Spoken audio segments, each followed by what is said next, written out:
بيبدا الانمي بتاعنا مع رين وهو بينطرد من فرقه الابطال. بيقول له القائد اريوس انت خلاص جبت اخرك معانا ومش عاوزينك تاني في الفريق. رين بيقول لهم طيب انا عملت ايه خلاكم تطردوني؟ البنت دي قالت له علشان انت ما عملتش حاجه اصلا، وجودك في الفريق حاجه زي عدمها. انا قلت اصلا احنا مش محتاجين مروضين للوحوش في فريقنا، يلا امشي من هنا دلوقتي. رين بيسمع الكلام وبيكون زعلان جدا من اللي بيحصل. بيخلع بدله الفريق وبيسيبهم يضحكوا عليه وبيمشي. بعدها بيروح رين يقعد كده على استراحه علشان يفكر هو هيعمل ايه في حياته، وده طبعا بعد ما خسر الوظيفه الوحيده اللي كانت موفره له مكان يعيش فيه. وهو قاعد كده بيجي له شويه من الاطفال الصغيره اللي بيحبوا يلعبوا معاه. بيسالوا الاطفال هو هيطلع امتى في مهمته الجديده. رين ما بيعرفش يرد عليهم وبيتوه في الكلام. بيطلب منه الاطفال يعمل لهم العرض بتاع كل مره. رين بيوافق طبعا وبيستخدم قوته كده على نسر معدي. بيسيطر على النسر وبيخليه يلقي عليهم التحيه. الاطفال بتنبهر منه جدا وبيقولوا انهم هيطلعوا مروضين وحوش زيه لما يكبروا، ورين كان فرحان جدا منهم. بيسمع واحد من الاطفال بعدها وهو بيقول انا هبقى مغامر لما اكبر. الفكره دي بتشد انتباه رين وبيروح فعلا ويقدم على النقابه. بتقول له البنت اللي هناك احنا لازم نختبرك قبل ما نديلك رخصه المغامر، وده بانك تقتل 10 غيلان وتجمع 10 اعشاب طبيه. فرين قال لها تمام اتفقنا. راح علشان يأدي الاختبار ووصل فعلا على الغيلان، وكانت ضعيفه جدا وسهله في القتل. جمع بلورات السحر بتاعتها وجاب الاعشاب ودنيته بقت اخر فل وروقان. ولكن فجاه بيسمع صراخ بنت جاي من جوه الغابه. بيسيب كل حاجه في ايده وبيجري علشان يلحقها. اول ما بيوصل على مكان الصوت بيلاقي نمر بيهجم على بنته وشكله خلاص هياكلها. ريم في الوقت ده بينقض عليه بكل قوته ولكن السكينه بتاعته بتتكسر. النمر في الوقت ده كان اتعصب وساب البنت وراه علشان يقتل رين الاول. الواد قال مش مشكله، المهم ان البنت تعرف تهرب بامان من هنا. ولكن بعدها بنتفاجئ بان البنت ما هربتش، بل بالعكس بتستخدم كل قوتها وبتطير في الجو. بتضرب النمر برجليها وبتكسره حرفيا. رين اتصدم، قال هي جابت كل القوه ديت منين؟ بيدقق النظر فيها اكتر وبيعرف حقيقتها. دي واحده من الفصائل الاربعه الاندر والاقوى في العالم، روح القطه هي اللي جابها هنا. لسه ما كملش الكلام وبيلاقي النمر بيختفي والبنت دي بتقع على الارض قدامه. رين جرى عليها ولحقها. لسه بيقول لها مالك ولها بتقول له انا جعانه. رين بيتصدم طبعا ولكن بيجيب لها الاكل اللي معاه. البنت اكلت فعلا والدنيا بقت اخر روقان معاهم. وبالمناسبه اسمها كنادي. رين بيسالها بيقول لها انت جيتي هنا ليه؟ كنادي بتقول له احنا افراد فصيلتنا قليلين جدا وعلشان كده احنا بنعيش لوحدنا في الجبال،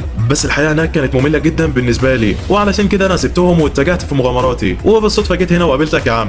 دورك بقى تحكي لي انت كنت بتعمل ايه هنا. رين بيحكي لها على كل حاجه حصلت معاه وايه اللي حصل له من الابطال كمان. كنادي في وقتها بتتعصب وبتشتم في البطل وفريقه، وطبعا علشان هم اندال وطردوا رين يعني. اول ما بيلاقيها اتعصبت علشانه بيفرح جدا وبيمدحها. وفي وقتها كنادي كانت فرحانه جدا وطلبت منه يروضها. رين اتصدم وقال لها روضك ازاي يعني وانت واحده من الفصائل النادره؟ اكيد يعني انا قوتي مش هتسمح لي. بس كنادي قالت له لا انا اول ما شفتك حسيت برعشه في جسمي كله، انت قوي جدا وهتقدر تروضني. رين بص عليها كده وقال لو انا قدرت اروضها هتكون مساعده كبيره ليا، بس انا مش عاوز استغلها، انا عاوزها تكون معايا مش اكتر. وبالفعل رين بيجرح صبعه وبيبدا يفعل قوته علشان يروضها. كنادي بتجاوب باسمها وبكده العقد اتفعل. بعدها كنادي بتقول له احنا كده متصلين مع بعض للابد. رين بيفرح جدا من كلامها وبيسلم عليها. بيستعدوا بعدها لبدء مغامراتهم الاثنين مع بعض، ومن هنا بتبدا متعه الانمي. بعدها بيروح رين على النقابه وبيدي للبنت اللي هناك الحاجات اللي جمعها. البنت بتهنيه على انجاز الاختبار وبتقول له انت كده بقيت مغامر بشكل رسمي. رين بيفرح جدا وبياخد المكافاه. بيروح على كنادي واللي كانت فرحانه جدا ليه وعلشان اخيرا بقى مغامر. ولكن في وقتها واحد من النقابه بيشوف كنادي وبيعجب بيها. بيروح عليها علشان يكلمها بس البنت ما بترضاش تكلمه. رين بيدافع عنها ولكن الواد بيشتمه وبيقول له مالكش دعوه انت. وقتها كنادي بتتعصب وبتقول له ما تغلطش فيه، انا وهو في نفس الفريق على فكره. وقتها الراجل بيضحك كده وبيقول لها انت مع الضعيف ده ازاي كده؟ كنادي قالت له هو مش ضعيف هو اقوى منك بمراحل. الراجل قال لها اذا كان كده يبقى لازم يلعبني ريست بقى، ولو فاز عليا انا هسكت ومش هكلمك تاني، ولكن لو انا فزت عليه هاخدك منه بالعافيه. رين بص له كده وكان متعصب جدا. بيقول في باله انا ممكن اسامح اي حد بيغلط فيا او يشتمني عادي، بس مش هسيب حد يشتم في صحابي قدامي. بيروح عليه فعلا وبيمسكوا ايد بعض. رين كان عارف انه ضعيف بس مش هيسيبه برضه. وفي اقل من ثانيه كان رين فاز عليه وكسر دراعه. واتضح ان بعد تعاقده مع كنادي بياخد هو كمان طاقه تساوي نفس طاقتها. ده ايه العظمه ديت؟ البنت اللي في النقابه بتيجي بعدها وبتعتذر منهم على اللي التاني عمله. بتقول لهم ان النقابه بتفكر تاخد منه الرخصه اصلا، فبيشكروها على اللي عملته وبعدين بيروحوا يعملوا مهمات تانية. ولكن وهم هناك كنادي بتسمع صوت صراخ حد في الغابه. بيستخبوا علشان يشوفوا ايه اللي بيحصل وبيلاقوا عصابه كبيره بتهجم على تاجر عجوز وشكلهم هيقتلوه. كنادي بتتعرف على العصابه ديت وبتقول لرين انهم خطيرين جدا. رين بص لها كده وقال لها بس انا عاوز الحقه. كنادي قالت له تمام وهجموا هما الاثنين على العصابه. البنت راحت تحمل عجوز ورين طار على الكل ضرب يمين شمال ما حدش قادر له. كنادي وهي بتتفرج عليه ما كانتش قادره تشيل عينيها عنه. بتقول انا قلبي بينبض بسرعه كده ليه؟ انا مش قادره اشيل عيني عنه ووشها هو كمان بيحمر يا صديقي وشكلها بقت بتحبه باين. رين بيخلص على العصابه كلها كده وبعدين بيروح عليهم. بيلاقي كنادي وشه احمر كده وبيسالها عن السبب. البنت بتتحرك كده وبتقول له مفيش حاجه يا عم. بتساله بعدها هو ازاي كان جامد كده وضرب الناس ديت كلها. رين قال لها انا كمروض وحوش لازم اتعلم اقاتل عشان لو في وحوش خطيره او حاجه. فبتقول له كنادي تمام. بعدها بيسالوا العجوز هو مسافر لوحده ليه والمكان هنا مليان حراميه. التاجر بيقول لهم هو كان مأجر 3 معاه، بس اول ما العصابه هجمت سابوني وطلعوا يجروا زي الجبنه. ريم بيواسي العجوز وبيقول له خلاص حصل خير، بس بعدها العجوز بيقول له انتوا لازم تهربوا باسرع وقت من هنا علشان العصابه ديت كبيره ولو عرفت باللي عملتوه هيخلصوا عليكم في ثواني. رين قال له يبقى لازم نخلص عليهم قبل ما يفكروا يبصوا لنا. كندي راحت على رين وقالت له دول اكتر من 100، ازاي هنقدر احنا الاثنين بس نخلص عليهم؟ رين قال لها ما تقلقيش انا عندي خطه. وبالفعل رين وكندي بيروحوا على مخبأ العصابه وبيستنوهم، وطبعا رين كان راود حيوان كده علشان يعرفوا مكانهم. بعدها رين بيقول لكندي انها ترجع على المدينه وتبلغ الفرسان علشان يجوا يلموا الجثث. الثقه ديت يا ابني. كندي بتقول له بس خلي بالك من نفسك وما تعملش حاجه علشان ما تتعورش. رين بيقول لها ما تقلقيش هم مش هيقدروا يعملوا حاجه. بعدها رين بيجيب حشره كده وبيروضها، والحشره ديت لو قرصت واحد بتخليه ما يقدرش يحرك جسمه لمده 12 ساعه. الحشره بتجيب صحابها وكندي بتسيبه وبتروح على المدينه. بس من ناحيه ثانيه كان الثلاثه اللي طلعوا يجروا من العصابه منهم 2 من فرقه البطل، وطبعا هي نفس الفرقه اللي طردت رين قبل كده. واحده منهم بتتعصب على الثالث اللي معاهم وبتقول له انت ازاي ما مسحتش المنطقه وعرفت كل اللي فيها؟ مروض لي سنجاب واحد على اساس انه يقدر على غابه زي دي، كان على الاقل لازم تروض 10. الواد اتصدم منها بيقول لها ازاي اقدر اروض 10؟ ده شيء مستحيل بالنسبه لنا احنا مروضين الوحوش، واكتر حد شفته كان قادر يروض حاجه كانوا 2 بس. البنت بتتصدم وبتقول له لا انت بتكذب، وبتفتكر ازاي رين كان بيروض 20 حيوان في وقت واحد وبيتحكم فيهم بسهوله. البنت بتقول له بعدها المهمه ديت انت اللي هتشيل اللون بتاعها والا هخلص عليك دلوقتي. الواد بيترعب منها طبعا وبيقول لها تمام وبيطلع يجري. وفي الوقت ده يا صديقي رين ما كانش بيروض وحش واحد، لا ده كان بيروض 100 مع بعض في وقت واحد، بيخليهم يهجموا على العصابه وكل العصابه بتوع الارض متخدره محدش فيهم بقى قادر يتحرك. وبعدها كندي بتيجي ومعاها شويه رجاله بيبداوا يجمعوا في العصابه علشان يحبسوهم. بس فجاه الكل بيسمع صوت وحش داخل عليهم بيكسر الحديد اللي قدامه وبيبدا في الهجوم على كل اللي واقف. بس انت متخيل ان حد هيحصل له حاجه يا صديقي؟ لا والله. رين بيطير عليه وبيديله واحده بتجيب اجله. كندي هي كمان بتهجم على واحد تاني وبتخلص عليه.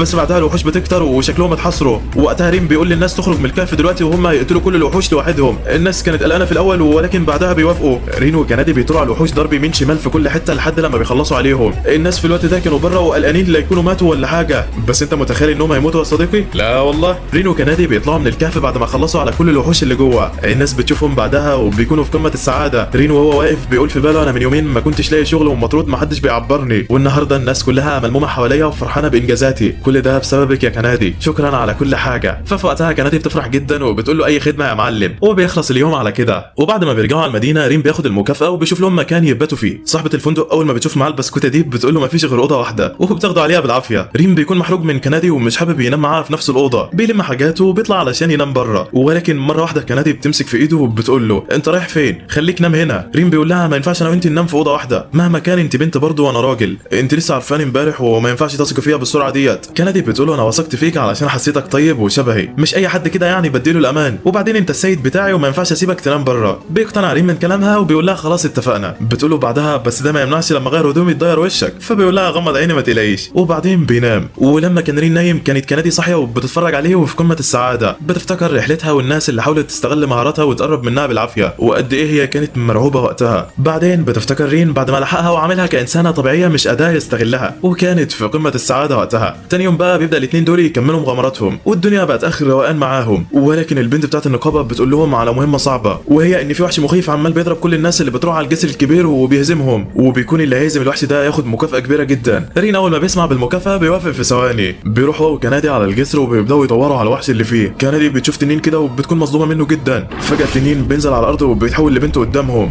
بتقول لهم كويس ان حد جه علشان يسليني، اسمحوا لي اعرفكم بنفسي، انا تانيا واحده من الفصائل القويه شبيهه التنين. رين بيتصدم منها جدا وبيسالها اذا كانت هي اللي بتضرب الناس اللي هنا ولا لا. فبتقول له ايوه وجازوا انتوا كمان علشان تنضربوا. بتهجم على رين بسرعه ولكن رين بيقدر يصد الهجمه. بتقول له عاش عليك والله، الضربه دي وقعت نص اللي كانوا هنا قبلك. بترجع تاني وبتنفخ نار من بقها والمره دي كندي ديلها بيولع. بتتعصب منها وبتهجم على تانيا بكل قوتها. رين بيستغل الفرصه وبيروح علشان يخلص عليها، بس تانيا بتاخد بالها وبتشيلهم الاثنين تفضل تدور فيهم وبعدين بتحدفهم بعيد عنها. بتجهز اخيرا علشان تخلص عليهم بالنار وهم في السماء. ولكن انت متخيل انهم هيموتوا يا صديقي؟ لا والله. رين بعدها بيضحك كده وبيقول لكندي وفري لي 3 دقايق وانا هخلص عليها. كندي بتوافق وبتهجم على تانيا بكل قوتها. رين بيستغل الفرصه وبيروض طائر موجود في السماء. ال3 دقايق بيخلصوا ورين بيرجع على القتال تاني. تانيا بتقول له اخيرا هتواجهني ولا ايه؟ رين لا لا لا مش انا، انت هتواجه دولي. وبتلاقي عصافير كتيره بتهجم عليها من كل حته. تانيا بتتعصب وبتقول له انت مفكر ان شبيه التنين زي هتخسر بحاجه زي كده؟ ولكن لسه ما كملتش الكلمه وبتلاقي نفسها واقعه على الارض قدامهم. رين قال لها ده طائر البيتو، القرصه منه بتخدر جسم كامل وما تخلوش يتحرك، وانت كده مش هتقدري تحركي صابع واحد من جسمك. تانيا بعدها بتعترف بالهزيمه وبتستسلم. ورين كان في قمه السعاده، بياخدها على النقابه وبيقول لهم انهم هزموا الوحش اللي على الجسر. البنت دي بتفرح جدا وبتقول له انا هعطيك المكافاه بس بعد ما نتاكد من صحه كلامك. يعني بتساله عن البنت اللي جنبه واللي هي تانيا، يعني لسه تانيا هتعرف بنفسها نفسها بتلاقي رين بيكتم بقها وبيقول لها دي واحده تبعي مش اكتر. بيطلعوا بره وبيفهمها رين ان الناس لو عرفت انها الوحش مش هيسيبوها في حالها.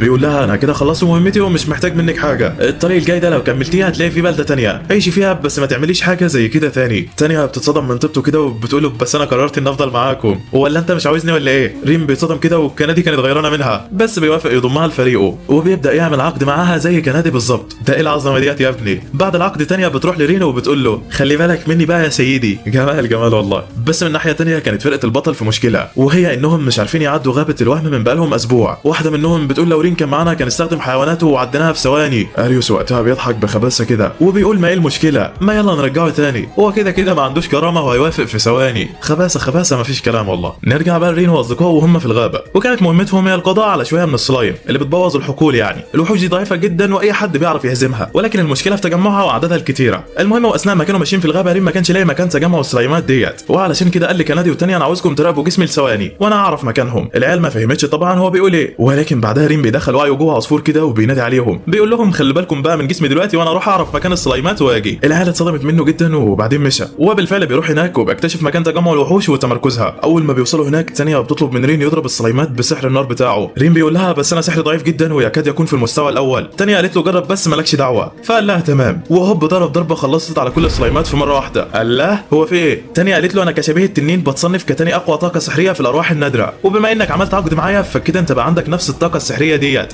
ده العظمه ديت. وبتفضل تانية تعلمه السحر بعدها، وكانت عصبيه جدا وهي بتعلمه ولكن اتعلم يعني. المهم بعدها رين بيرجع على النقابه وبيسلمهم الجواهر بتاعه الوحوش، بيخلص وبيستلم الفلوس وبيطلعوا يتمشوا في المدينه. بالليل بقى رين بياخدهم يعزمهم بمناسبه انضمام تانية لفريقهم، وكانت ثلاثه في قمه السعاده. ولكن فجاه كندي بتساله عن سر قوته في ترويض الوحوش وهو جاي منين اصلا. رين بيسكت شويه كده وبعدين بيقرر يحكي لهم على حكايته. بيقول لهم انا كنت عايش في قريه مليئه بمروضين الوحوش الموهوبين، كان ابويا وامي طبعا من الناس ديت. سبتهم مره ورحت على الغابه علشان اتدرب وازود في طاقتي. عدى الوقت وما اخدتش بالي غير بالليل. رجعت على القريه ولقيتها متدمره وكل الناس اللي فيها ماتوا. ما قدرتش استحمل وفضلت واقف مكاني لحد لما جنود كده جت واخدتني. اتربيت بعدها في احدى العائلات وكنت بضطر اشتغل كل يوم علشان اكسب قوت يومي، لحد في يوم البطل اريوس واصحابه بيشوفوني وبيعرضوا عليا الانضمام معاهم. كنت فرحان جدا وحاسس ان اخيرا في حد احتاج لي، ولكن اريوس كان بيستغلني مش اكتر. كان بيخليني اشيل الامتعه وراقب لهم المكان ويستغل فيا كمان وكمان، وكنت بعمل كل ده على الفاضي لحد لما جه اليوم وطردني من الفريق. وانتم طبعا عارفين الباقي. كندي بتتاثر جدا بعد كده من كلامه وبتقول له انا دلوقتي عرفت انت ليه بتندفع في الخطر لوحدك وتسيبنا وراك. تانية هي كمان بدات تتاثر وقالت له انت طيب زياده عن اللزوم، بس على فكره دي حاجه حلوه. رين اتاثر من كلامهم والدمعه كانت في عينه، ولكن تانية وكندي قالوا له كل ده كوم والبطل وفريقكم تاني، احنا لو شفناهم مش هنسامحهم. وبيخلص اليوم على كده. تاني يوم بيروحوا الفرقه مع بعض لمواجهه بعض الغيلان، وتانية وكندي كانوا بداوا في التنافس على مين اللي هيهزم اكتر. رين حذر تانية وقال لها خلي بالك بس وما تتقدميش زياده، وده طبعا علشان ما يحصلكيش حاجه. تانية ما سمعتش كلامه وقالت له محدش هيقدر عليا يا عم. فضلت تقاتل في كل الغيلان ومحدش هممها، ولكن فجاه غول بيشد رجليها وبيوقعها على الارض. تانية بتطلع نار من ايديها وبتقتله في ثواني، ولكن من حيث لا تحتسب غول تاني بيجي لها من ظهرها وكان خلاص هيقتلها لولا تدخل رين اللي حماها بدراعه. البنت بعدها كانت متاثره جدا وزعلت علشان هي ما سمعتش كلامه وخلته يتعور. رجعوا على النقابه وسلموا الاحجار والدنيا بقت تمام معاهم، ولكن تانية كانت زعلانه في الوقت ده واقفه كده عند النهر ومش عارفه تعمل ايه. زعلانه علشان ما سمعتش كلام رين وزعلانه اكتر علشان خلته يتاذى بسببها. بتشوفها بنت صغيره كده وبتقول لها مالك شكلك زعلانه. تانية بترد عليها وبتقول لها عملت حاجه غلط. البنت قالت لها امي دايما بتقول لي لو عملتي حاجه غلط لازم تعتذري عليها، وبعدين بتسيبها وتمشي. تانية بتتاثر بكلامها وبعدها بيجي لها رين. اول ما بيدخل عليها البنت بتقول له انا اسفه علشان ما سمعتش كلامك. رين قال لها انت زعلانه علشان كده يا عم ولا يهمك، اهم حاجه انك بخير وسليمه، وبس خدي بالك بعد كده علشان يمكن ما كنتش جنبك. فبتتاثر تانية بكلامه وبتكون في قمه السعاده. بيرجعوا على البيت بعدها وبيناموا وبرضه في اوضه واحده علشان ما فيش غيرها، او العجوز عايزه كده يعني. وهم نايمين كان بقى باين على تانية انها معجبه برين جدا، وهو شكلها بقت بتحبه يا معلم. وهو بيخلص اليوم على كده. تاني يوم بقى ورين ماشي هو وفريقه رايحين على مهمتهم، بيقابلوا حاجه ما كانتش في الحسبان نهائي. فرقه البطل قدامهم. رين وقتها كان مصدوم جدا ومش قادر يتحرك. تانية وكندي ما كانوش عارفين مين دول اصلا ومش فاهمين حاجه. رين بيقول لهم يلا بينا نمشي من هنا دلوقتي. لسه بيمشي وبيلاقي اريوس بيقول له بلاش المعامله ديت يا صاحبي، ده احنا كنا اصحاب لمده برضه، ولا علشان قلنا عليك واحد مالكش لازمه تزعل مننا يعني. تانية وكندي بيعرفوا ان دول فرقه البطل، بداوا يتعصبوا جامد. اريوس لما اخد باله منهم اتصدم علشان في اتنين من الانواع الاقوى ماشيين مع رين وبتدعمه، بس رين بيقول له لخص وقول انت عاوز ايه علشان انا مش فاضي. اريوس قال له انت عارف غابه الوهم صح؟ فرين قال له صح. اريوس قال له احنا حاولنا نعديها بقالنا اسبوع ولكن ما عرفناش، انت عارف ان السفر واحنا شايلين الامتعه صعب برضه، وعلشان كده عاوزينك معانا علشان تستخدم حيواناتك وتعرفنا الطريق وتشيل حاجاتنا. رين اتعصب من كلامه وقال له انت جاي مفكر اني هوافق على كلامك ده ولا ايه؟ يلا نمشي من هنا يا بنات مفيش وقت نضيعه معاه.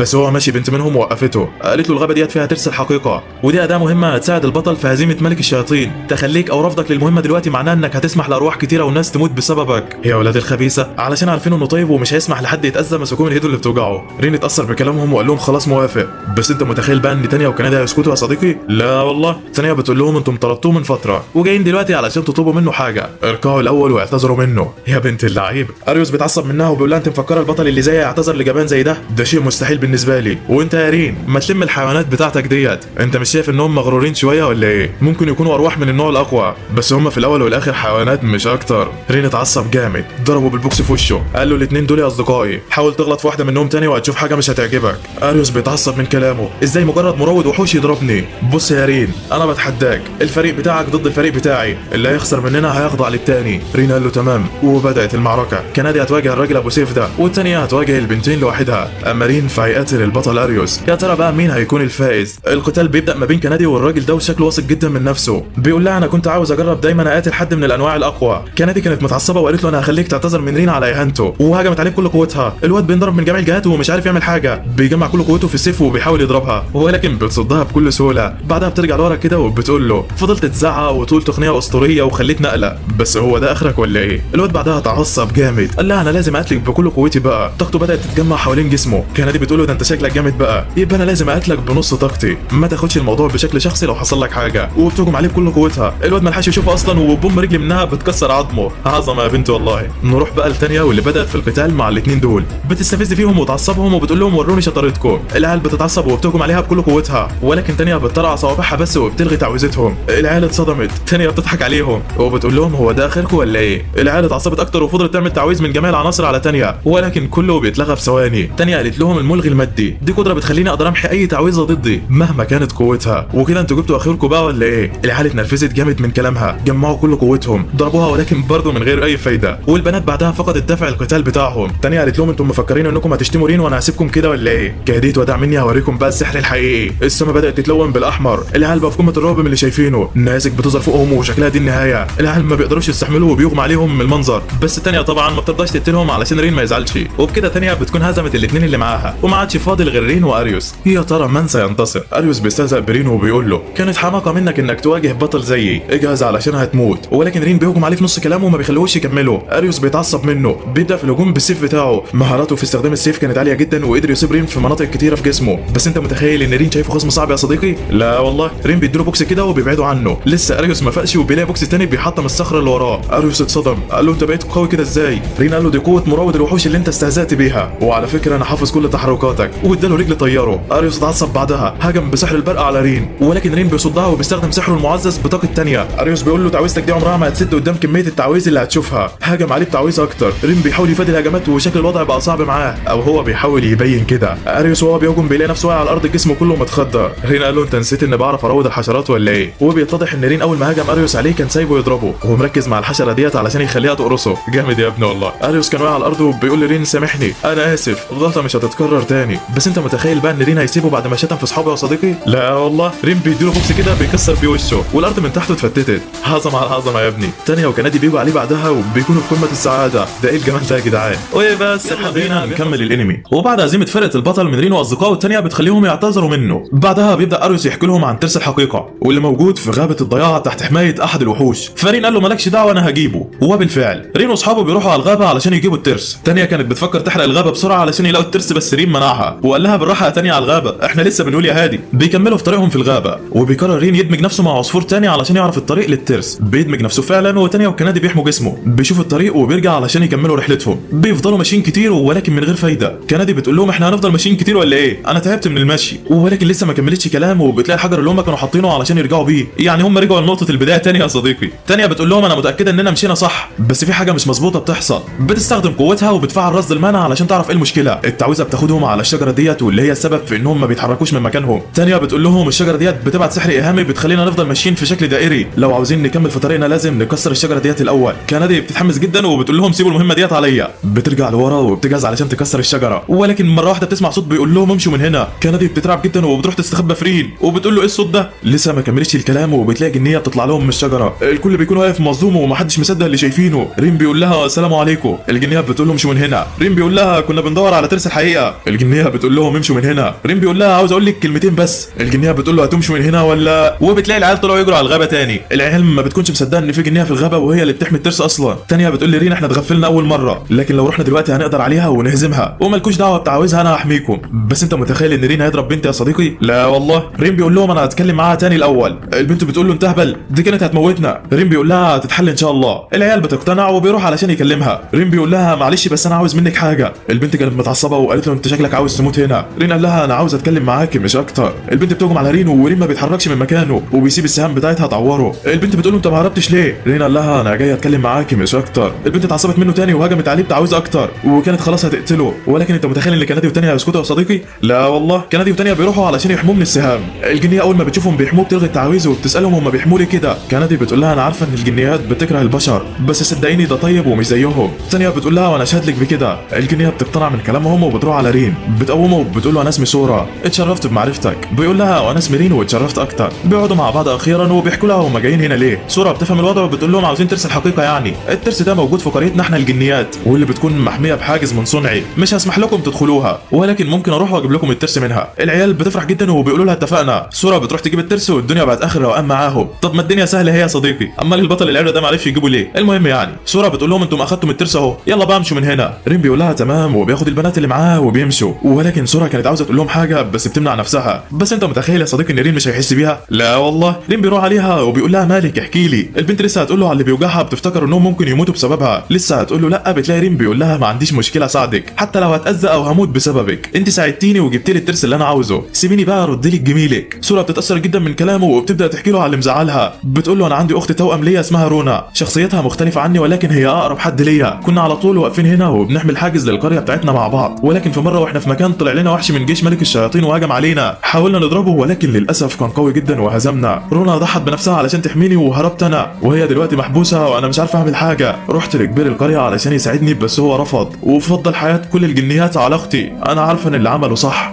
بس انا مش هقدر اسيبها محبوسه وما اساعدهاش. رين بيسمع قصتها وبيكون متاثر جدا. بيقول لها ما تقلقيش اختك هترجع لك باذن الله وده وعد مني. كندي والتانيه بياكدوا على كلامه والبنت بتتاثر جدا وبتعيط في حضنه. جمال جمال والله. وبعد شويه بيعمل الاربعه خطه علشان يلحقوا رونا واخت سورا من الوحش وما يخلوهاش تتاذى. سورا بتفضل في الغابه علشان تحمي قريتها، ورين واصحابه بيوعدوها انهم يرجعوا لها اختها بامان. بيوصل رينا على مكان الوحش فعلا وبيكون باين عليه ان هو قوي جدا، ورونا بتكون متعلقه في شجره ومربوطه في سلاسل ما بتتحركش. ريم في الوقت ده بيستغل ان الوحش مش واخد باله وبيهجم عليه بكل قوته. الهجمات السحريه ما بتاثرش على الوحش فكندي بتروح وبتضربه برجلها. رين هو كمان بيروح وبيضربه بالبوكس معاها بس الوحش ما بيتاثرش في هجماتهم وبيعرف انهم جايين هنا يحرروا رونا. بيضربها بكل قوته علشان يقتلها ولكن تانية بتتدخل وبتلحقها منه. بتفك الكلبشات اللي على ايديها وبتاخد البنت وبتهرب من المكان. هنا الوحش بيتعصب بعدها وبيستخدم كل قوته وبيبدا يدمر في المكان كله وبيبعد رين وكندي عنه. بس انت متخيل ان رين هيسكت له يا صديقي؟ لا والله. رين بيستخدم تعويذه كده على شويه حشرات علشان تشد انتباهه. بعدها بيقول لكندي انا عاوزك تضرب الوحش بضربه واحده. بعد ما اعمل التعويذه ديت كندي بتقول له بس ضربه واحده مش هتقتله، ده لسه واخد 10 وما وقعش. رين قال لها ما تقلقيش انا هتصرف. رين بيفعل تعويذه قويه على كندي بتخلي البنت جسمها ينور. كندي بتضرب الوحش بوكس وهوب عينك ما تشوف النور. بعدها الوحش بيتهزم وجسمه كله بيختفي. تانية بعدها بتيجي ومعاها رونا بتسال رين على التعويذه الجديده. رين بيقول لها دي تعويذه تقويه اتعلمتها في قريتي. كندي بتفرح جدا والكل كان في قمه السعاده. رونا بتفتح عينيها اخيرا وبياخدوها على اختها واللي اول ما بتشوفها بتعيط من الفرحه وبتاخدها في حضنها. وبعدها سورا بتروح على رين وبتقول له انا مش عارفه اشكرك ازاي على اللي عملته، انت بجد ما فيش منك. ورونا هي كمان بتشكره وبتقول له ربنا يخليك لينا. فسورا بتتحرك جدا وبيفضلوا يهزروا بعدها. ولما كان رين ماشي كانت سورا ورونا مقررين انهم هيسيبوا القريه ويمشوا علشان مش هيسامحوا الناس اللي اتخلت عنهم، بس هم مش عارفين الطريق بره وعمرهم ما طلعوا. فكندي بتقترح عليهم انهم ينضموا للفريق بتاعهم. العيال بتعجبها الفكره جدا ورين هو كمان بيوافق وبتطلب منه رونا يعمل عقد معاهم. رين كان موافق بس مش عارف هو العقد بيتعمل ازاي مع الجنيات وعمره ما عملها قبل كده. بس تانية بتشجعه وبتقول له جرب مش هتخسر حاجه. رين بيقول لها تمام وبيركز طاقته فعلا وهوب بيتوصل لحل وبيقدر يتعاقد معاهم. ده ايه العظمه ديت يا جدعان، اديني يا ابن نص حظك وانا حارب اسرائيل بمسدس ميه والله. المهم سورا ورونا بينضموا للفريق والكل بقى في قمه السعاده. بعدها رين بياخد الترس وبيروح على فرقه البطل ويسلمه. اريوس كان مظلوم منه جدا ومستغرب ازاي رين قدر يجيب الترس في يومين بس، وقال له مستحيل يكون الترس ده حقيقي، اكيد انت جايب واحد مزيف. ولكن البنت اللي معاه في الفريق بتعمل تعويذه وبتتاكد ان هو الحقيقي فعلا.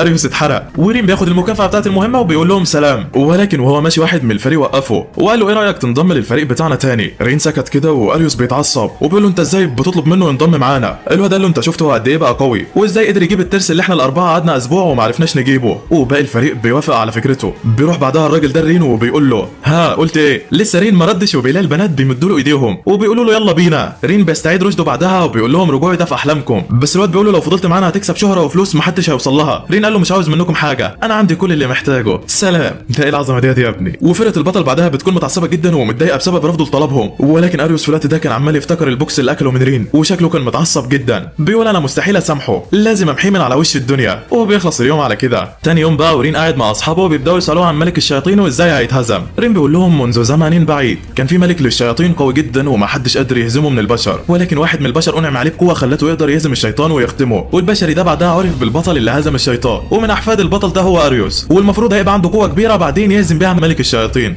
بس البنات بتساله بعدها وبتقول له ليه احنا ما نهزمش ملك الشياطين ونستنى واحد زي اريوس يهزمه. رين بيقول لها علشان طاقتي كبشري عادي محدوده جدا، ولكن طاقه اريوس مع الوقت هتزيد وهيقدر يهزمه. ففي وقتها سورا بتقول له طيب ما انت كل لما بتعمل عقد معانا طاقتك بتزيد وبتبقى اقوى، وده معناه انك هتوصل للقوه اللازمه لهزيمه ملك الشياطين. رين بيتصدم من كلامها كده وبيقول لها تصدقي صح. كندي في وقتها بتفرح جدا وبتقرر تخلي رين يعمل عقد مع كل اللي يقابله ويهزم هو ملك الشياطين ويقبل بطل. بس انت متخيل ان الموضوع بالسهوله ديت يا صديقي؟ لا والله. رين بيقول لهم فكوكم من الكلام ده دلوقتي وخلونا نستمتع بمغامراتنا، ولما يجي وقتها يبقى ربنا يحلها. الكل بيقتنع بكلامه بعدها وبيكونوا في قمه السعاده وبس. وبعد ما بيرجع رين على المدينه بيناموا وبيصحوا بعدها علشان ياكلوا مع رونا وسورا، وكانوا فرحانين من الاكل جدا. رين بعدها بيقول لهم انا جمعت فلوس كتيره من اريوس واصحابه والمفروض جه الوقت علشان نصرفهم. تانية بتقترح عليه يجيب له سلاح يواجه بيه الاعداء، فرين بتعجبه الفكره وبيوافق. بياخد البنات وبيروحوا على الحداد علشان يعملوا السلاح، ولكن وهم في الطريق سورا ورونا كانوا قلقانين جدا من البشر، ولكن واحده واحده بداوا يتعودوا على المكان. بيوصلوا اخيرا على الحداد واللي كان باين عليه ان هو زعلان من زباينه. رين بيبدا يدور على سلاح مناسب ولكن بيحس بحاجه مش مظبوطه في المكان. بيدخل بعدها زبون على الحداد علشان ياخد سلاح جامد، فالحداد بينقي له سيف كده وبيديهوله، فبعدها الزبون بيمشي. رين في الوقت ده كان متعصب كده وراح على الحداد قال له السيف ده مش كويس، انت عندك احسن منه، ليه عطيت له السيف ده؟ فالحداد وقتها فرح جدا ان اخيرا حد اخد باله ان دي مش سيوف اصليه، وبدا يحكي له عن السبب. وبالمناسبه الحداد ده اسمه عنتر. عنتر بيقول له انا كحداد بعتبر السيوف اللي بصنعها اولادي، هو عيب ان اكون عاوزهم مع شخص يستحقهم؟ رين قال له لا. عنتر قال له انا عندي اسلحه جباره سهرت ليالي وانا بعملها متعانه هنا. رين قال له طب انت ليه مغطيهم؟ دول باين عليهم جامدين جدا. الحداد قال له انا كنت الاول بدل اسلحه لكل اللي يطلبها، ولكن كنت بلاقي بعدها السيوف مرميه في الشارع وعاوزين غيرها، ما بيكونش فارق معاهم السلاح او اي حاجه، كل اللي عاوزينه سلاح جديد مش اكتر. رين بيتاثر بكلام العجوز وبيقول له طب انا عاوزك تعمل لي سلاح قوي. عنتر بيوافق وبيقول له بس في مشكله واحده. رين قال له ايه هي؟ الحداد قال له انا ما عنديش الماده اللي اصنع منها الاسلحه. رين بيقول له طيب وديت بتيجي منين؟ الحداد بيقول له انا عندي منجم ورثه عن عيلتي، بس المشكله ان المنجم ده ما عدتش بلاقي فيه حاجه وشاكك ان في حراميه هناك بيسرقوه. فرين قال له طب والحل؟ عنتر بيديهم مهمه يروحوا هناك ويجيبوا الماده اللي هيصنع لهم بيها السلاح. فرين بعدها بيوافق والراجل كان في قمه السعاده. بيروحوا على النقابه بعدها وبيقولوا للبنت اللي هناك احنا رايحين نعمل مهمه للحداد. البنت بتقول لهم تمام وبتدي لهم الاذن بكده. بيروحوا فعلا على المنجم ورين بيلاحظ طائر غريب فوقهم، لسه ما كملوش الكلام وبيطلع اتنين من جوه المنجم علشان يهجموا عليهم، ولكن انت متخيل ان كندي وتانيا هيمشوا يا صديقي؟ لا والله. كندي وتانيا بيضربوا الجنود لحد لما بيغمى عليهم. سورا ورونا بعدها بيستخدموا قوتهم وبيشوفوا مين الناس اللي معاهم جوه، وبيعرفوا ان في جوه 5 وهم اللي بيسرقوا المنجم هنا. رين بيقول لهم احنا كده هزمنا 2 ولسه فاضل 3 جوه ومن ضمنهم مروض للوحوش زيي، استعدوا للهجوم علشان شكلهم اقوياء هم كمان. وبس لحد هنا بيخلص الجزء بتاعنا. بعد ما بيدخل رين واصحابه على المنجم بيبدا العيال في هجوم من نار عليهم. سورا ورونا بيستخدموا قوتهم وبيبداوا يصدوا الضربات بتاعتهم. العيال بتهجم تاني بس تانيا وكندي بيخلصوا عليهم. رين بعدها بيوصل عند الزعيم بتاعهم وبيقول له سلم نفسك بهدوء وما تعملش مشاكل، بس الواد ما بيرضاش وبيهجم على رين، ولكن رين بيضربه في بطنه. الواد بعدها بيتعصب جامد بيقول انا عمري ما هسامح العجوز على اللي عمله فيا. بيفعل قوته وهوب بيسمع الكل صوت وحش داخل عليهم. رين بيتصدم، الكل ما بيكونش مصدق ان هو روض الوحش ده اصلا. رين بيساله ازاي هو روضه، وترويض الوحوش شيء مستحيل بالنسبه للبشر. الواد بيقول له انا لقيته وهو لسه صغير وعلشان كده هو ما عندوش اي عدائيه معايا وجهز علشان هيقتلك. رين بيحاول يفادي ضربات يمين وشمال ولكن المنجم عمال بيتهد من ضربه. بيبص الكندي كده وبيقول لها تخرج الناس والبنت بتفهم. بيخرجوا فعلا وبيفضل رين والوحش جوه. بيحاول يفادي الضربات بتاعته بس مش عارف. كندي في الوقت ده كانت طلعت الناس بره واتفقت مع تانيا انها تحميهم هم والاطفال دول. راحت علشان تقاتل مع رين ولحقتهم الوحش بالعافيه. رين بيقول لها بص انا عاوزك تعملي اللي اقول لك عليه. قالت له تمام. قال لها اسرع طريقه لهزيمه الوحش دلوقتي هي اننا نهزم مروض الوحوش ده، فعلشان كده انا هقاتل الوحش ده وانت هتخلي المروض يلغي اوامره عليه. وبالفعل بدا الاثنين في الهجوم والدفاع مع بعض. رين بقى فاهم تحركات الوحش وبيفادي هجماته بكل براعه. كندي هي كمان بتمسك الواد وبتثبته في مكانه. رين بيقول له استسلم بس الواد قال له على جثتي الكلام ده. امر الوحش بالهجوم بشراسه اكتر على رين ورين ما عادش عارف يعمل حاجه. المنجم كل شويه بيتضرر اكتر وشكله مش هيتحمل اكتر من كده. رين وهو بيفادي الضربات بتخطر على باله فكره، قال هو انا اقدر اروض الوحش ده انا بداله؟ ده شيء مستحيل، بس مفيش حل قدامي غير كده، انا هراهن بكل حاجه على الخطوه الجايه. وبالفعل رين وقف مكانه والوحش خلاص كان على وشك الفتك بيه. كندي كانت مرعوبه ولكن الوحش ثبت في مكانه مره واحده ما عادش بيتحرك. ايوه رين روضه. الواد اتصدم من اللي حصل وقال له انت عملت كده ازاي؟ انا اقوى مروض وحوش على الارض، محدش يقدر يروض الوحش ده غيري. ولكن انت عبيط يا ابني. رين روضه بكل بسهوله، ومش بس كده ده مسح تحكمه من عليه كمان. الواد ما بيقدرش يستوعب اللي بيحصل وبيبدا يدي اوامر كتيره للوحش بعدها، ونتيجه لكده الوحش ما عرفش يستجيب وهجم على صاحبه علشان يقتله. ولكن في اللحظه دي ريم بيتدخل وبيخلص على الوحش بضربه واحده. بعدها ريم بيقول له اوامرك الكتيره عليه دخلته في حاله هيجان كانت هتخليه يقتلك، تعالى بقى معايا بهدوء واحكي لي على كل حاجه. بياخده فعلا وبيحكي لهم هو كان بيعمل كل ده ليه، واتضح ان عنتر كان عطاله اسلحه عاديه هو وكل اللي معاه قبل كده. الاسلحه ديت ما ساعدتوش في المهام، واتاكد انه كان بيضحك عليه، وعلشان كده حلف ان هو مش هيخليه حداد تاني، وكان بيسرق المنجم بتاعه. ريم بيفهم الوضع وبيروح على عنتر وبيحكي له على كل حاجه. عنتر بيقول له تمام، وبيعرف انه غلط في اللي عمله معاهم. بيقرر بعدها يعمل اسلحه نظيفه للكل، واولهم رين طبعا. بيقول له رين على المواصفات اللي عاوزها، والدنيا بقت اخيرا تمام. ولكن ومن جانب تاني كان البطل اريوس عامل مسابقه للتقديم على الفريق بتاعه، بيروح له ناس كتيره جدا ولكن ما بيوافقش على حد، وكان عمال يقارنهم برين، واللي اقل منه بيرفضه. بتجيله البنت ديت واللي شغاله معاه وبتحاول تنصحه ما يقارنهمش بيه، بس الواد بيتعصب. البنت بعدها بتخاف منه، بتقول خلاص انا اسفه، اللي تشوفه صح يعمله، وبعدين بتمشي. ولما بتمشي اريوس بيطلع خاتم ملعون كده من الدرج بتاعه،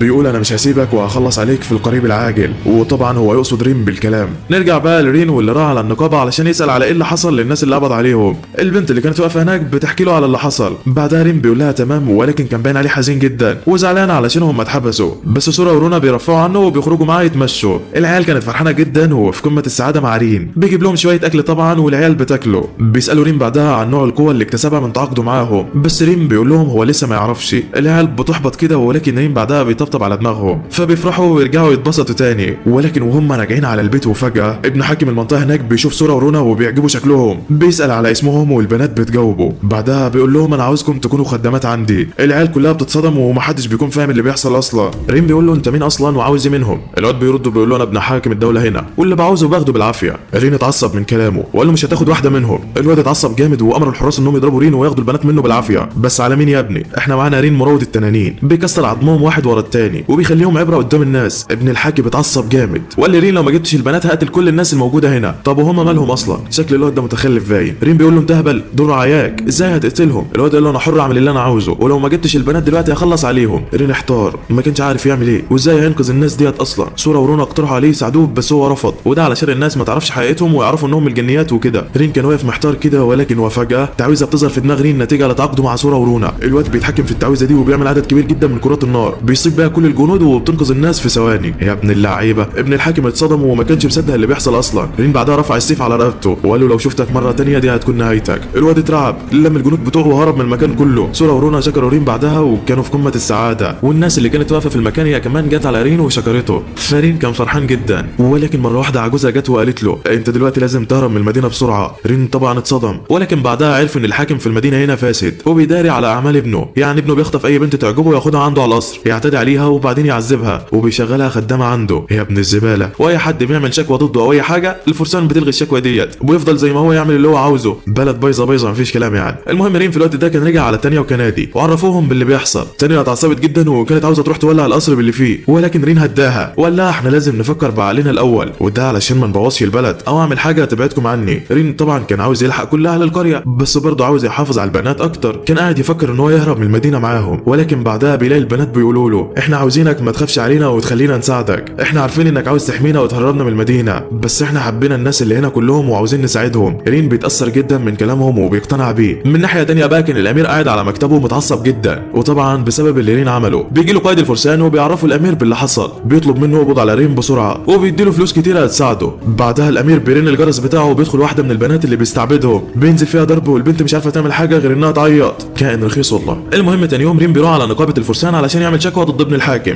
البنت اللي واقفه هناك بتتصدم لما بتسمعه وما بتكتبش اي حاجه. لسه يحكي لها على اللي حصل بيلاقي مجموعه من الفرسان وراه وبتقول له احنا سمعنا كل اللي حصل وكان مجرد خناقه صغيره مش اكتر. رين بيتعصب وبيعرف ان كلهم شغالين مع بعض في دايره واحده، بس كان في بنت كده بتتصنت عليهم وشكلها وراها حاجه. المهم بيطلعوا بره النقابه وبيكونوا مصدومين من اللي حصل. بتطلع لهم البنت اللي كانت واقفه جوه وبتعتذر على اللي حصل، بتقول لهم انها عارفه ان الحاكم فاسد ومعظم الجنود اللي شغالين هنا بيرشيهم بالفلوس وكلهم شغالين تبعه الا هي وشويه كده من صحابهم، وهي عاوزه ترجع كرامه البلد والنقابه، وطلبت بعدها مساعدتهم على كده. رين كان شاكك فيها كده، ولكن كنادي قالت له انها حاسه انها بنت طيبه وبالمناسبه اسمها ستيلا. رين بيمد لها ايده موافق على اقتراحها والبنت عيطت من الفرحه. بيتجمع كل الاطراف مع بعض بعدها وبيعملوا خطه لاسترجاع نقابه الفرسان والقبض على كل الخونه. جهزوا الخطه فعلا واخدوا كل معداتهم وبدات المدعكه. اول حاجه بينشروا خبر كاذب وسط الناس، وهو وجود دليل في احد المستودعات القديمه قادر على ادانه الملك لاثبات خيانته. الفرسان اول ما بتعرف طبعا بيقرروا يروحوا بالليل على المكان ده ويتخلصوا من كل الادله، وده طبعا اللي رين كان عاوزه. اول ما بيدخل الفرسان بيبدا رين في ضرب واغتيالهم واحد ورا التاني، بيحاولوا يرجعوا يهربوا من الباب تاني ولكن بيتقفل وبيحط بجليد علشان ما حدش منهم يهرب. رين كان عمال بيستخدم قفاز عنتر اللي صنعوه له ومخلص على كل الفرسان، ولكن القائد بتاعهم كان قوي جدا وصد هجوم رين بكل سهوله. ستيلا طلبت من رين انها تقتله بعدها، والواد طبعا وافق. بتنزل ستيلا وبتقول له استسلم بالذوق، ما عادش ليك مهرب خلاص. الواد بيتعصب من كلامها وبيقول لها ده عندها، بيضربها بوكس كده بيوقعها قدام رين. رين كان قلقان عليها. البنت قامت تاني وكان باين عليها انها زعلانه جدا علشان هتواجه قائدها، بتهجم عليه بعدها بكل قوتها وبتهزمه، وبكده رين واصحابه انتصروا على نقابه الفرسان وما عادش غير الحاكم وابنه.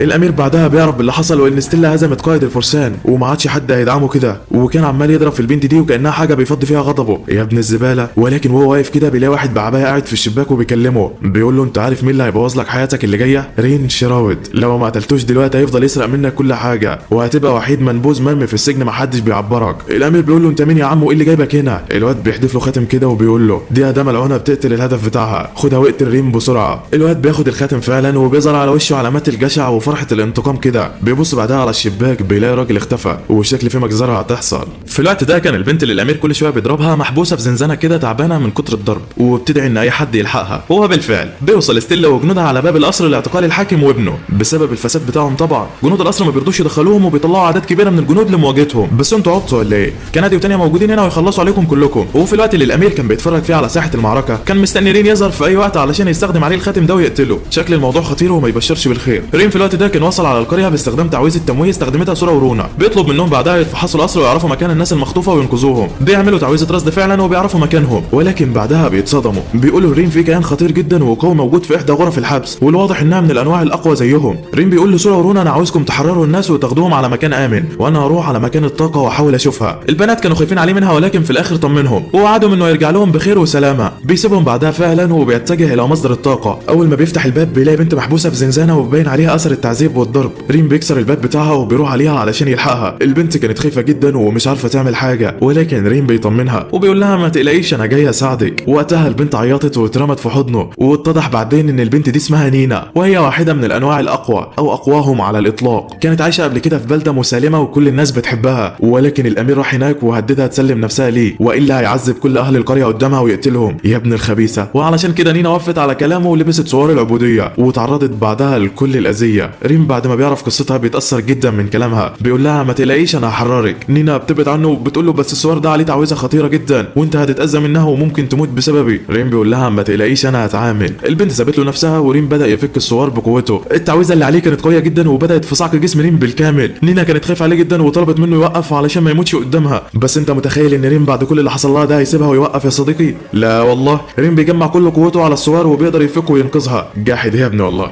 نينا بعدها بتتاثر من اللي عمله جدا وبتشكره على كده وكانت في قمه السعاده. وفي نفس الوقت كان الفرسان بيحاربوا حراس القصر والدنيا اخر معمعه. تانية وكندي كانوا مخلصين على نص الحراس لوحدهم ولكن مش مكفيهم برضه.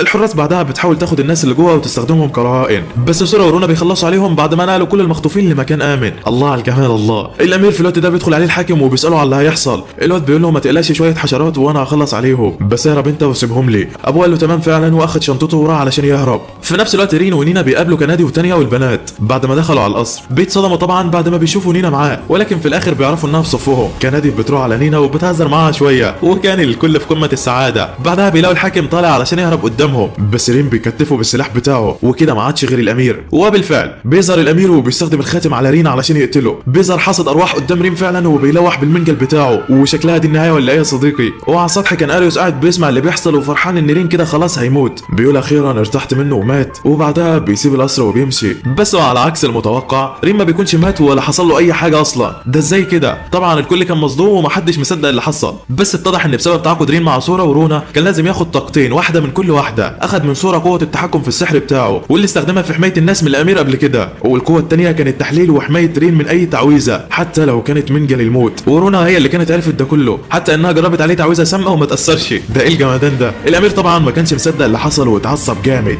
بص عليهم كده وشاف نينا معاه وبدا يتعصب اكتر. الحقد بدا يطلع من عينه، وهنا الخاتم اللي على ايده كان استوفى كل الشروط اللي عاوزها. طاقه مشؤومه طلعت من الخاتم بدات في ابتلاع الامير ودخلته جواها. رين اتصدم وما كانش مصدق اللي شايفه. بيحاول رين يهجم عليه ولكن من غير اي فايده. وقتها الطاقه المشؤومه دي اتجمدت وبدات تتكسر. رين مرعوب، ايد عملاقه بتظهر والكل كان مصدوم منها ومن قوتها. بعدها بيظهر الجسم بالكامل. رين بيفتكر ماضيه عليه، وان ده الشيطان اللي قتل ابوه وامه وقضى على كل القريه بتاعته، وشكل الدنيا هتخرب دلوقتي. بعدها الشيطان بيقول لهم انا حابب اقتلكم كلكم دلوقتي، بس هروح اتسلى باعداد اكتر منكم. بيسيبهم فعلا وبيتجه الى مركز العاصمه ومكان تواجد اكبر عدد من الناس علشان يقتلهم. رين وفريقه كانوا متعصبين وعاوزين يلحقوه وينقذوا الناس باي طريقه، وعلشان كده رين بيقرر انهم يروحوا ويواجهوا الشيطان ده، وستيلا هتحمينا وتخلي الناس الموجودين في المدينه. عظمه قوي. بيوصلوا على مكان الشيطان اخيرا واللي كان شغال قتل وتدمير في كل اللي بيقابله. بيقول لهم كويس انكم جيتوا علشان تسلوني. كندي ما بتستناوش يتكلم وبتديله رجل بتوقعه على الارض، تانية بتضربه هي كمان، ورين بيكتفه بسلاحه. بس الشيطان بيكون قوي جدا وبيقدر يفك نفسه بسهوله، بس سورا ورونا وراه بيفعلوا سحر جليدي بيدمر بيه الارض كلها. ولكن المفاجاه ان الشيطان بيكون سليم وما حصلوش اي حاجه. بيقول لهم بعدها مواجهه 5 على 1 مش عادله على فكره، وعلشان كده انا لازم اطلب المساعده. وبالفعل الشيطان بيستدعي اعداد مهوله من الوحوش بتبدا تهجم على رين وفريقه، بيصدوهم ويضربوهم في الاول، بس دول ما بيخلصوش يا صديقي. الشيطان بيستغل فرصه انهم بيدافعوا من الوحوش وبيضرب كنادي بسحره المشؤوم. رين وسورا ورونا بداوا يعالجوها، تانية كانت بتحاول تصد السحر بتاعه باي طريقه، ولكن في الاخر بيقدر يصيبها. ولكن ارواح التنانين قويه جدا ومش هتتاثر بالسهوله ديت. بعدها الشيطان بيضرب تعويذه في السماء بتتقسم لاجزاء وبتصيب اجزاء كتيره من المدينه،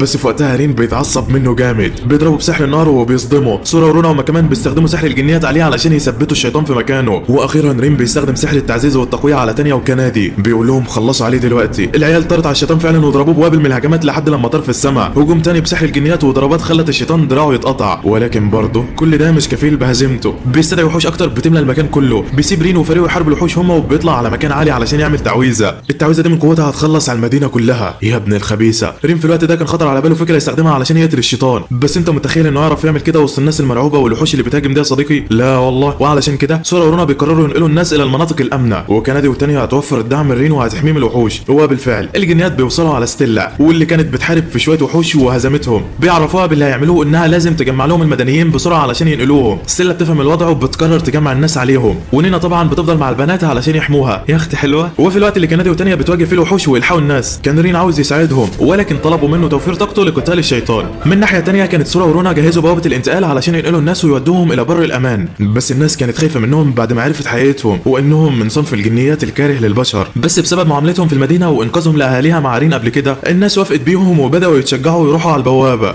بس الوحوش كانت قربت عليهم ولازم يتناولوا بسرعه. نرجع بقى رين واصحابه واللي كانوا اتحاصروا من الوحوش اللي عددها ما بتخلصش. لسه رين هيحارب وبيلاقي كل اهل النقابه انضمت ليه وبدات في مساعدته وقتل الوحوش. يا ولاد الشجاعه. واتضح انه تم اصدار تصريح من النقابه بيقتضي مساعده فرقه رين في القضاء على الشيطان وقمعه، وده طبعا بسبب ان البطل الفاشل وفريقه مستخبيين وما بيتحركوش. عنتر هو كمان بيوزع اسلحه من النظيفه على الناس والكل بدا في التعاون، والدنيا بقت اخر جمدان يا صديقي. بس في الوقت ده كانت نينا قاعده ومتضايقه علشان الكل بيساعد الا هي، عارفه انها من الانواع الاقوى زيهم ولكن هي ما بتساعدش، وعلشان كده بتسيب سورا ورونا وبتتجه الى رين واللي كان في الوقت ده بيحاول يعمل تعويذه على الشيطان، بس المسافه بعيده جدا واستحاله تتعمل من هنا، لازم تعويذه تنقله قدامه والا مش هيعرف يواجهه. البنات بتعصر دماغها علشان اي حاجه تساعده ولكن مفيش. بس انت عارف الحل عند مين يا صديقي؟ ايوه هي اللي جت في بالك، نينا روح الثعلب. عندها القدره على الانتقال بشكل آني ومفاجئ الى المكان اللي هي عاوزاه. رين بعد ما بيعرف بيطلب منها انها تساعده والبنت طبعا بتوافق. وفي الوقت اللي كندي والتانية بداوا يقتلوا الوحوش، رين اخد نينا على ظهره واتجه بسرعه للشيطان. الشيطان لمحه وحاول يضربه